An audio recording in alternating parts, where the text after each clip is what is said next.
Selamat datang kembali di sesi pendalaman kita. Hari ini, kita bakal ngobrolin soal pemikiran dari sosok yang cukup dikenal ya, Orlando Bloom. Sumber kita kali ini kutipan dari wawancaranya di Jay Shetty Podcast. Nah, di situ dia banyak cerita soal prinsip hidup, gimana dia hadapi rasa takut, sampai ya perjalanan pribadinya gitu. Misi kita, kayak biasa, kita coba tarik pelajaran-pelajaran penting yang mungkin, siapa tahu, bisa Anda pakai juga di kehidupan sehari-hari. Oke, mari kita mulai bedah sama-sama. Iya, siap. Dan mungkin perlu digarisbawahi ya, ini kita coba pahami alur pikirannya Bloom berdasarkan apa yang dia share di wawancara itu. Kita cari polanya, relevansinya buat kita semua. Bukan cuma soal hidup dia yang unik, tapi juga tantangan yang ya kita semua hadapi lah. Dia melihatnya itu lebih ke filosofi hidup, pemandu gitu. Bukan sekedar ritual agama. Dia nyebut praktik intinya itu Nam Myoho Renge-kyo. Fokusnya di hukum sebab akibat. Nah, nama Yoho Renge-kyo ini, gimana ya bilangnya? Ini lebih dari sekedar mantra sih. Ini semacam ikrar, komitmen buat bangkitin potensi pencerahan diri dan bantu orang lain juga. Sambil nyelaraskan diri sama hukum alam semesta lewat praktek chanting. Bloom sendiri ngegambarinnya kayak lagi bersihin cermin. Jadi praktek ini bantu dia dapat kejernihan mental, nemuin ritme di tengah ya kekacauan hidup. Malah ada cerita menarik. Fokus dari chanting ini ternyata bantu dia dapat nilai bagus di ujian seni. Padahal itu bidang yang udah sempet dia tinggalin. Nah ini nunjukin gimana praktek kuno bisa jadi apa ya, pegangan gitu di zaman sekarang. Terus ada prinsip 8 angin juga, tetap teguh meskipun ada untung rugi, pujian celaan, dan sebagainya. Ini relevan banget, apalagi buat dia yang sering disorot publik kan? Oh, jadi ini bukan cuma soal cari tenang sesaat gitu ya, tapi lebih ke bangun fondasi mental yang kuat lewat komitmen praktik itu. Beda dong ya sama katakanlah meditasi mindfulness biasa? Iya, bisa dibilang begitu. Ada elemen dedikasi, keyakinan, sama potensi transformasi diri yang lebih dalam mungkin ya dalam prakteknya dia.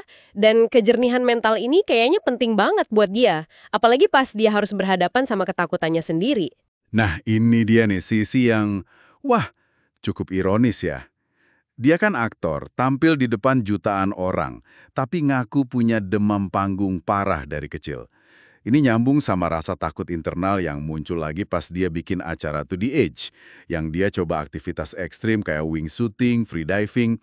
Dia bilang, ini bukan cuma soal nyali fisik, tapi lebih ke percaya sama diri sendiri, sama prosesnya. Dan ya, menerima kalau ada hal di luar kendali kita. Ada cerita lucu malah, pas dia ngerasa hilang kendali, dia malah fokus ke hal sepele kayak baju yang dia pakai, buat balikin fokus pikirannya. Parah, patah hati, tantangan lain, dia nggak ngelihatnya sebagai kemunduran atau tragedi gitu aja. Tapi justru, wah kesempatan emas buat tumbuh. Metaforanya bagus banget, warna-warna pekat yang justru memperkaya kanvas kehidupan Anda. Ini bukan pasrah yang pasif ya, tapi aktif nyari makna, nyari pelajaran dari kesulitan. Nah ini mungkin bisa jadi pertanyaan juga buat Anda pendengar. Gimana caranya Anda bisa mulai ngelihat tantangan hidup Anda bukan sebagai tembok ya, tapi sebagai undangan buat berkembang. Betul, betul. Perlu kesadaran aktif ya buat nge-frame ulang kayak gitu. Nggak otomatis soalnya. Nah, ngomongin kesadaran, ini nyambung ke soal hubungan dan kesadaran diri. Belum cerita soal kerangka, aman dilihat dirayakan. Safe seen celebrated. Dia dapat ini dari Hoffman Institute, lembaga yang emang fokus ke pengembangan diri intensif gitu kan. Ini jadi kayak tolok ukur buat dia. Ya, tolok ukur yang kuat banget itu. Jadi dalam interaksi kita, entah sama pasangan, teman, keluarga, atau bahkan diri sendiri nih, kita ngerasa aman nggak jadi diri sendiri. Ngerasa beneran dilihat dan dipahami, dan ngerasa keberadaan kita tuh dirayakan. Konsep ini juga nyambung ke ide melepaskan atau letting go dalam hubungan.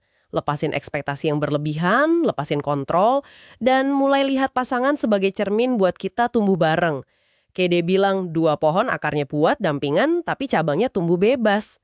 Ada juga insight dari pengalaman spiritualnya. Hargai tiap interaksi seolah itu yang terakhir. Wah ini dalam banget sih implikasinya. Mendorong kita buat hadir penuh, menghargai momen sama orang lain. Dan hubungan sama diri sendiri itu, wah penting banget ya. Sering nggak sih kita berhenti bentar, terus nanya ke diri sendiri, gue aman nggak nih sama pikiran gue sendiri? Gue lihat dan akui nggak kebutuhan gue? gue ngerayain diri gue sendiri nggak, lepas dari pencapaian atau apapun. Ini nyambung juga sama pergulatan Bloom soal nilai diri. Pertanyaan, gue cukup nggak sih? Atau rasa nyaman pas lagi sendirian? Kayaknya ini universal banget ya rasanya. Tentu, tentu.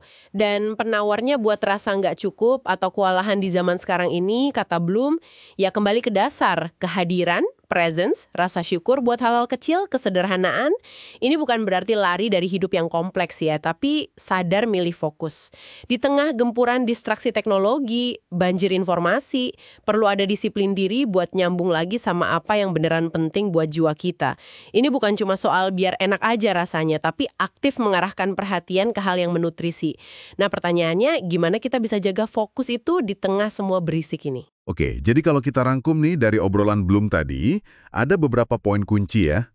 Kekuatan punya filosofi hidup sebagai pegangan, terus kemampuan buat melihat tantangan sebagai cara buat tumbuh, kesadaran dalam hubungan, pakai kerangka, aman, dilihat, dirayakan, sama pentingnya kehadiran, syukur, dan disiplin diri di era sekarang. Dari semua ini, kira-kira apa nih yang paling kena buat Anda dan perjalanan Anda saat ini? Nah, sebagai penutup mungkin kita bisa renungkan lagi satu gagasan kuat tadi ya. Nasihat buat memperlakukan setiap pertemuan seolah itu bisa jadi yang terakhir. Coba deh bayangin sejenak aja, kalau Anda benar-benar menerapkan cara pikir ini, mungkin cuma buat hari ini aja, kira-kira gimana itu bakal mengubah cara Anda ngomong, cara Anda dengerin, dan cara Anda berinteraksi sama setiap orang yang Anda temui hari ini. Sebuah pemikiran buat Anda bawa pulang. Oke, terima kasih banyak sudah menyimak sesi pendalaman kita kali ini. Semoga ada inspirasi kecil yang bisa Anda bawa ya. Sampai ketemu lagi di kesempatan berikutnya.